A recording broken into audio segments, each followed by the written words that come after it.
A man shouts slogans during a regional strike called by pro-independence parties and unions in Barcelona, Spain on October 3, 2017. Susana Vera Reuters. Thousands of people filled the streets of Spain's northeastern region of Catalonia Tuesday to protest the violent police crackdown on the autonomous region's contested independence referendum, which left more than 800 people injured. Called by pro-independence groups and Catalan trade unions, the strike is occurring as the Catalan government's anticipated declaration of independence and Madrid's response threatens to push the country into the most serious constitutional crisis in its 40-year democratic history. Sunday's referendum, which saw a turnout rate 10 points higher than a similar vote held in 2014, resulted in an overwhelming 90% vote in favor of Catalan independence, though turnout was still only around 42% of eligible voters. The results prompted Carles Puigdemont, Catalonia's regional president, to declare that the region's citizens had won the right to an independent state in the form of a republic. He added that the regional parliament would decide its next steps, signaling that a formal declaration of independence may be imminent. The Catalan government committed to issuing a unilateral declaration of independence within 48 hours of a yes majority vote. Though Puigdemont said Monday that he isn't seeking a traumatic break from Spain, the national government could make it that way if any break comes to pass. Madrid has so far refused to recognize the vote's validity, reiterating its stance that the referendum was unconstitutional and therefore lacking in legal force. It's a position external observers appear to share.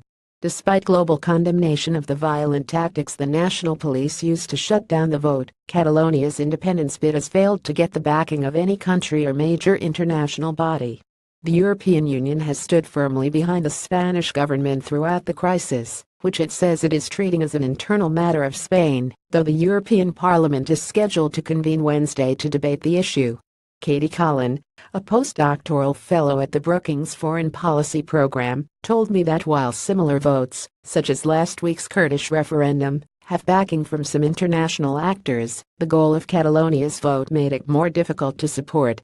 As unlikely as it is that Catalonia could get concessions from Madrid that it's looking for, or that it did look for in 2012 and 2010 and 2006, it's better to negotiate, which is what the Kurds are doing in Iraq, she said, noting that the Kurdish strategy was focused on bringing Baghdad to the negotiating table rather than unilaterally declaring independence.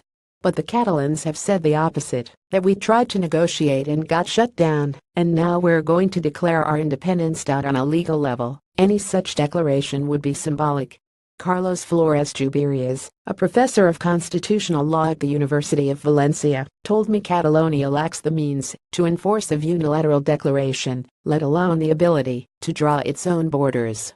The Catalan government does not have the possibility to effectively run the territory as an independent state. They cannot control the airports, they cannot control the highways, they cannot control the budget, and so on, he said. And it's unlikely Madrid would even let them try.